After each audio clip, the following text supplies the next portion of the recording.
బాబు నేను రావయ్యని. చెప్పు రామయ్య. అవినాష్ బాబుకి తెలివొచ్చింది. సుధను చంపేయాలని ఆవేశపడుతున్నాడు. నిద్ర మాత్ర ఇచ్చాను. మంచి పని చేశావు బాబు.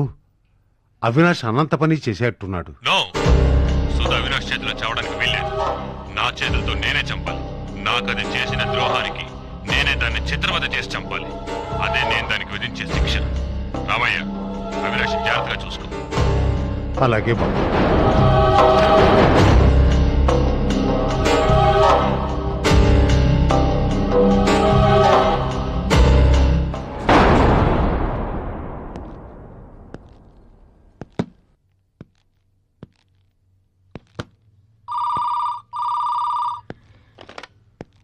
హలో, రవీంద్ర సారా?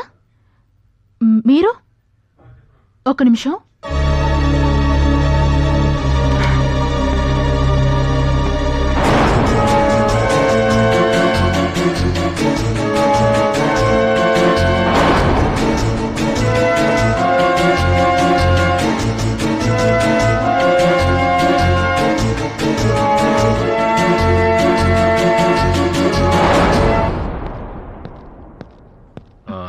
రవీంద్రకి ఫోన్ ఎక్కడి నుంచి వచ్చింది?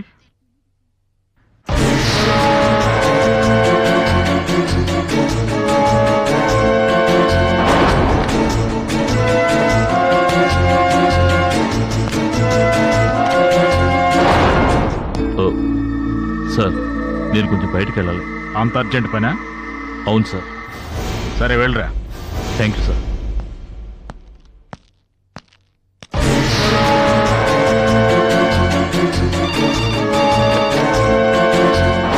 హలో,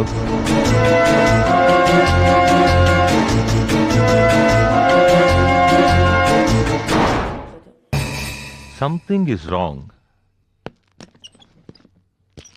రవీంద్రకి ఈ హత్యకి ఏదో ఓ సంబంధం ఉండి తీరాలి. అంత గట్టిగా ఎలా చెప్తున్నారు సార్? పాయింట్ నెంబర్ 1, పూజ డబ్బు కోసం తప్పు చేస్తుంది. రవీంద్రకి తప్పు చేసేవాళ్లంటే చంపాలన్నంత కోపం. పాయింట్ నెంబర్ 2, ఎండి కథనం ప్రకారం రవీంద్రకి పూజకి అక్రమ సంబంధం ఉంది. అది నిజం కాకపోయినా వాళ్ళిద్దరికీ ఏదో ఒక సన్నిహిత సంబంధం ఉండి తీరాలి. ఆఫీస్లోనూ బయట ఎక్కువగా ఇద్దరు కలిసే ఉండేవాళ్ళు. పాయింట్ నెంబర్ 3, పూజ ఇంటి ప్రాంతంలో రవీంద్ర కారు వెళ్లినట్టుగా టైర్ మార్క్స్ వల్ల ప్రూవ్ అయింది. ఇది చాలు అతని మీద అనుమానం కలగడానికి. ఒకవేళ రవీంద్రే హత్య చేసి బ్లడ్ పోసాడేమో. హత్య చేసిన వాడే అయితే తన మీదే అనుమానం వచ్చేటట్టు ఎందుకు చేస్తాడు? అదో రకమైన ఆటగా అతను అనుకోవచ్చు. అనుమానం ఉన్నా ఏమీ చెయ్యలేని మన నిస్సహాయతం చూసి ఆనందించే మెంటాలిటీ కావచ్చు. ఎస్, అదే ఉంటుంది. అలా ఎంతకాలం చేయగలడు సార్? ఎంతో కాలం చేయలేడు. మన దగ్గర ఒక ముఖ్యమైన ఎవిడెన్స్ ఉందని అతను మర్చిపోయాడు. అది పూజ ఇంటి ఫ్యూజ్ క్యారియర్లో ఉన్న ఫింగర్ ప్రింట్స్. అవి రవీంద్రని ప్రూవ్ చేస్తే చాలు. అవును సార్. కానీ రవీంద్ర ఫింగర్ ప్రింట్స్ ఎలా సంపాదించగలం? అదే ఆలోచిస్తున్నాను. We have to get his finger prints. Mister Ramana, మీరు పని చేయండి. ఈ సీరియల్ మర్డర్స్ కేసులో మర్డర్స్ జరిగిన ప్లేసుల్లో ఉన్న బ్లడ్ కనపడకుండా పోయిన వాళ్లవో కావో అని టెస్ట్ చేయించండి. అలాగే ఆ ప్లేసుల్లో ఏదైనా టైర్ మార్క్స్ ఉండుంటే అవి రవీంద్ర కార్ టైర్ మార్క్స్ తో కంపేర్ చేసి చూపించండి. Okay sir.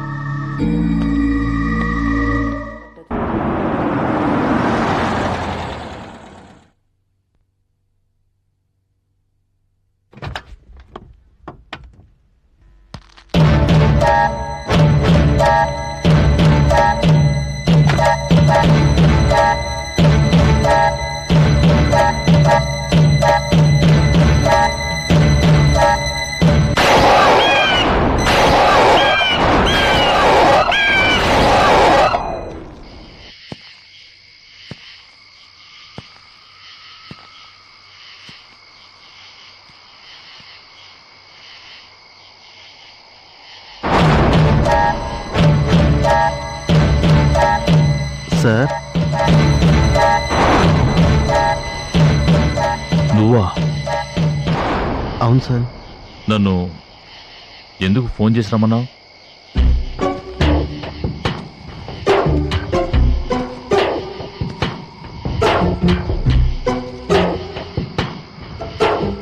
నన్ను క్షమించండి సార్. ఎందుకు?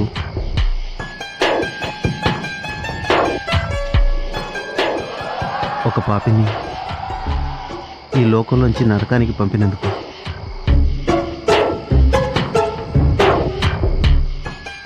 మీరు చేసిందే కరెక్ట్.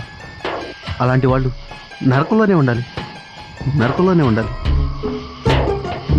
శ్రీను, ఏమిటి నువ్వు మాట్లాడేది?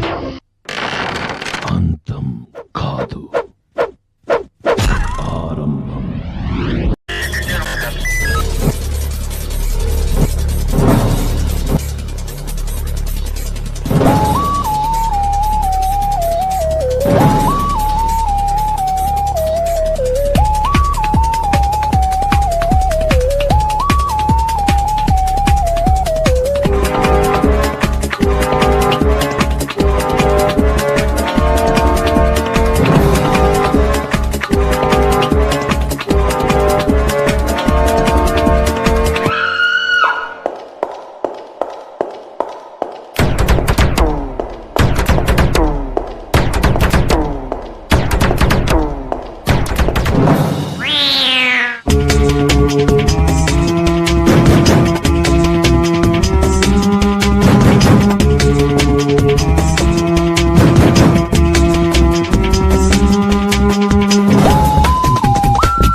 If you enjoyed this video, kindly like, share, comment, and for further our interesting videos, subscribe our channel below.